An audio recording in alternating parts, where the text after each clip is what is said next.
as we've been talking with Tyler, I did not realize this, a bunch of us didn't realize this, he's a fellow Rotarian. So, and he was actually feeling the heat like I'm feeling the heat right now because he was president-elect in his club down in Georgia. So, you have a home here if you ever want to, join us. Just saying, I know you're a little busy, but here's a little bit about Tyler. He's a past president and CEO from Georgia's fastest growing region, Hawkinsville-Pulaski Chamber of Commerce. He has a solid track record of revenue generation, membership growth, member retention, and brand management across his 14 years in nonprofit and association management. Brant is a graduate of Georgia College and State University in Milledgeville, Georgia, with a Bachelor of Arts in Mass Communication, Public Relations, and he also holds an Associate of Science in General Studies from the Georgia Military College. He is currently enrolled in, enrolled in the U.S. Chambers Institute for Organization Management at the University of Georgia, where he expects to graduate in 2026. So without further ado, I'm sure he's going to tell us a little bit more about himself, but Mr. Tyler Brant.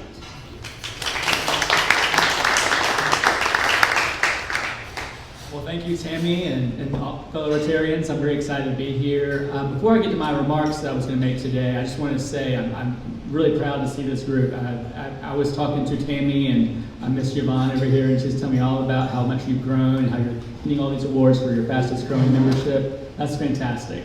So really proud to see all of that here. A little background about me outside of my work history. I am married to my beautiful wife, Shannon. She will freak out. I forgot where my wedding band this morning. I was in such a hurry to get out of the house. But I married my beautiful wife, Shannon. We've been married about 6 years now. 6 years in September, actually. And we have 2 dogs, Lily and Buddy. Lily, I inherited, I guess you might say, because it was my wife's dog before we got married. And Buddy, he's my rescue dog. Buddy I got him right after my father unexpectedly passed away last year. So, and I named him Buddy, not just because it's cliche, but because my father always called me his little buddy. So he's my buddy. He's really my buddy. I miss him every day. I miss him more than my wife, I think, sometimes.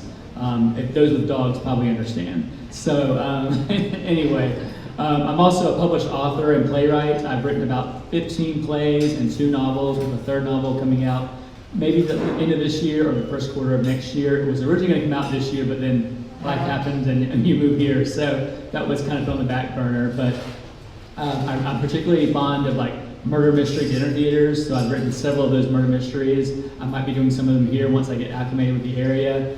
And we did all those events for nonprofits, and so to date, after 13 shows, we've raised over $280,000. So I'm really proud of that. That all went to nonprofits, and one of the shows actually went to a woman who was battling cancer, breast cancer, and she had no health insurance. She was in a single household. She didn't have a spouse or someone to take care of her. So we raised about $25,000 for her.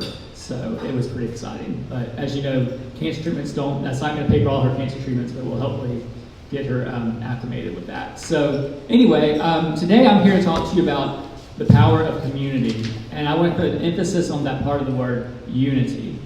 I'm excited to talk about the theme that resonates deeply with us all, the power of community, with a special emphasis on unity. Helen Keller once said, "Alone we can do so little, but together we can do so much."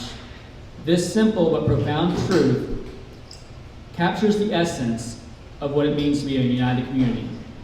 Unity is not just a concept, it is the driving force that allows us to achieve more together than we ever could alone. As a chamber, our mission goes beyond supporting businesses. We are here to bring people together, to create a network of support and collaborations that strengthens every aspect of our community. We believe that we thrive when businesses thrive. We believe that families thrive when the community thrives. Schools and local organizations like Rotary, they thrive. This ripple effect of unity in business extends far beyond the boardroom. Margaret Mead once said, "Never doubt that a small group of thoughtful, committed citizens can change the world. Indeed, it's the only thing that ever has. This reminds us that change begins with us, here and now, united in our purpose and our vision for a better future. At the Chatham Chamber of Commerce, we strive to embody this spirit of unity with all that we do. Through our networking events, advocacy efforts, and community initiatives, all of these things are designed to bring people together. By working together, we can tackle the challenges we face and seize the opportunity that come our way. We see unity in action every day, in the collaborations between local businesses, in the partnerships between the public and the private sector, and in the support our members show for one another. This unity is what propels us forward, even in times of adversity. For example, during recent changes, we've witnessed remarkable acts of unity. Businesses have come together to support one another, share resources, and find innovative solutions. Community members have stepped up to volunteer, support local initiatives, and ensure that no one is left behind.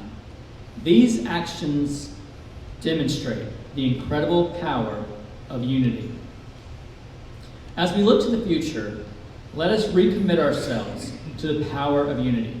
Let us continue to build bridges, support one another, and work towards a shared vision of prosperity and well-being for all. The Rotary Club of Pittsboro is a shining example of this unity. Your dedication to service, your commitment to community, and your willingness to come together for the greater good inspire us all. We are grateful for the partnership we share and the positive impact we can create together. In closing, I want to encourage each of you to think about how you can contribute to this unity, whether it's through volunteering, mentoring, or simply lending a hand to help a neighbor. Every action matters and counts. Together, we can create a community where everyone has the opportunity to succeed. Thank you for being a part of this journey with us. Together, we are stronger. Together, we are unified. And together, we are Chatham. Thank you.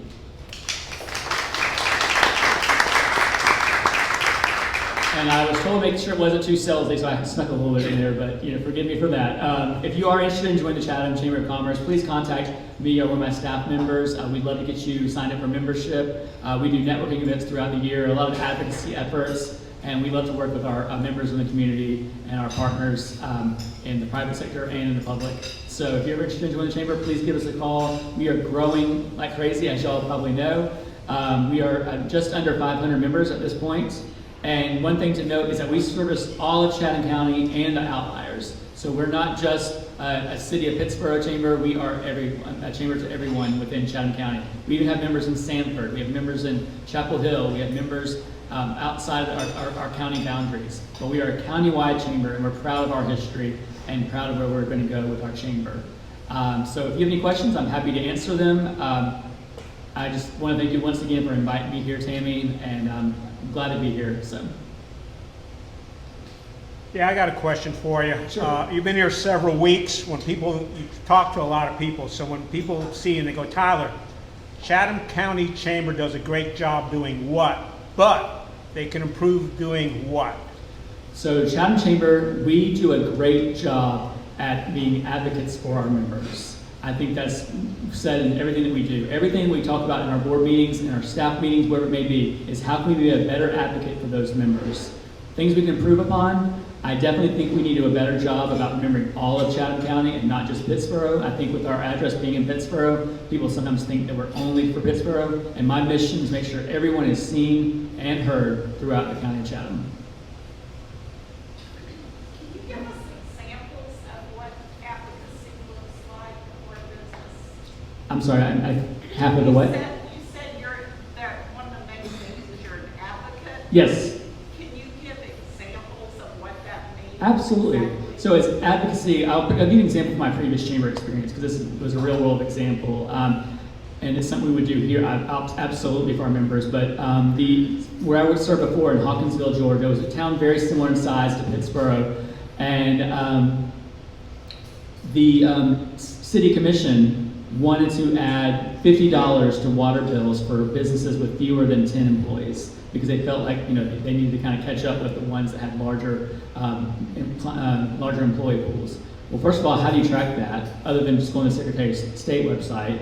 You can look at their license that they applied for business, but some people don't put the right amount or it hasn't been updated in 20 years because they've grown so much in that time. But I was very adamantly against that. So I talked to my board and said, this is what I'm going to present to the city commission, and they agreed with what I was going to say. And so I went to the city commission meeting, not just as a chamber, but as a concerned person for our businesses. And I said, this will not go well, and you will have businesses move out in droves. And they were saying, over $50? I said, yes, over $50. So they did not enact it. So our members were very glad about that we had their best interest at heart. Another example is there was a solar panel farm that wanted to come to our area down there, and the person that was putting it up had basically leased land from local farmers. So the fear was that the farmers were going to be pushed out of the area, but these were farmers who are, as you know, the farming industry is struggling everywhere throughout the United States. And so they were leasing part of their land because they just couldn't grow crops there anymore. They didn't have the means to do it. The technology they had couldn't keep up with what they needed to do. So we, as a chamber, we actually went out and we said we support this initiative. And we think it should be approved. Because again, our members are just hanging on by a thread sometimes. So we made sure that we showed our support for this business that wanted to put the solar panel farm in. Outside of what I may think of a solar panel farm is moot. I'm always going to support my members first. And that being said, while it did not pass, they did decide to continue with not having the solar panel farm, because that was the city's and the county's position, as well as economic development. We knew we did the right thing because we stood up for our members that wanted this. The citizens were, I wouldn't say evenly divided on the issue. I would say more were for it because, again, it was going to bring about $20 million in revenue every year for the next 30 years. And so we thought it was like a no-brainer, but that's another way we advocate for our members. Probably more local version of the advocacy that we do here is that we will make sure people will get to know the candidates for local office. So we make sure that you have a time to do that. So whether it be like a hobnob or like a candidates forum, we will make sure that you have the knowledge of whom to cast your vote, and also which policies you might want to contribute to or vote yes on, vote no on. While the chamber does not endorse candidates for office, make that very clear. We are a nonpartisan organization. We do sometimes get involved in the political arena because we have to make sure that the people who are representing us are making the best decisions for us. So that's a very big part of our advocacy. So I hope that answered your question. Mm-hmm. Yes. What would you say are the top one or two obstacles to growth now? For instance, affordable housing, roadways, transit? Yes. So I believe you're right on the money with the affordable housing. That's something I hear quite a bit from our community. Those are some things we've got to address. My understanding is that it is illegal to ask a builder to make affordable housing, but you can create incentives for them to do so. But I will say that as we all know, the real estate market is just really crazy right now. My house back in Georgia that's on the market, we just got an offer and accepted the offer. We bought that house in 2021 for $205,900, and we financed it for $180,000, and we sold. We're hopefully going to sell that house $275,000, and that's just in 2 years' time. So it's everywhere. It's not just here. It's something that every community is facing right now. I think lack of inventory sometimes is an issue in Chatham County, but hopefully we can fix those things.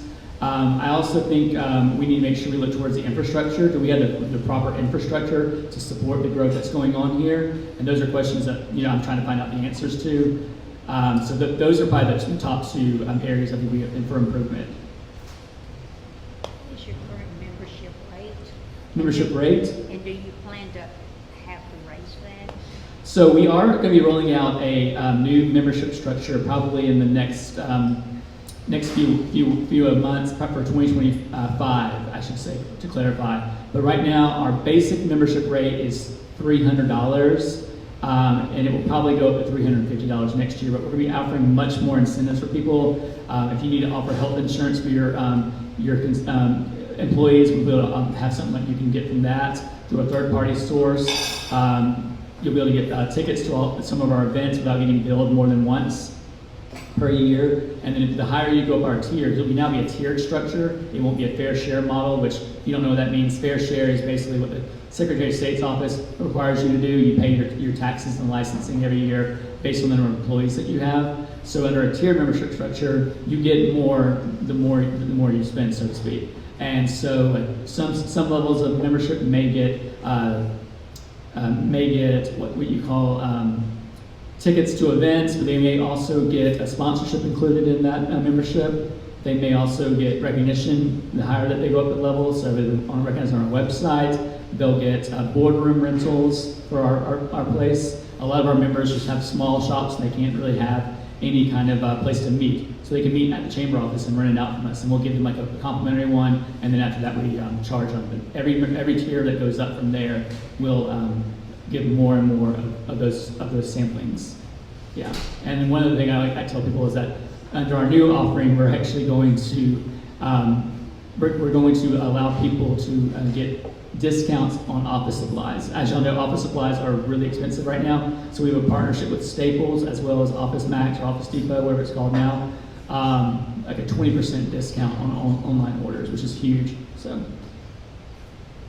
yes, ma'am. When you say events, what do you mean by events? So I always like to mention we do events throughout the year, but our signature events are the State of Chatham, the development briefing, the annual meeting, and then we have our Women of Distinction event, which is actually next week. All the females who come to that event, you can just go on our website, chathamchambernc.org, sign up, and we have the speakers from the Women of Achievement that will be a part of that as well.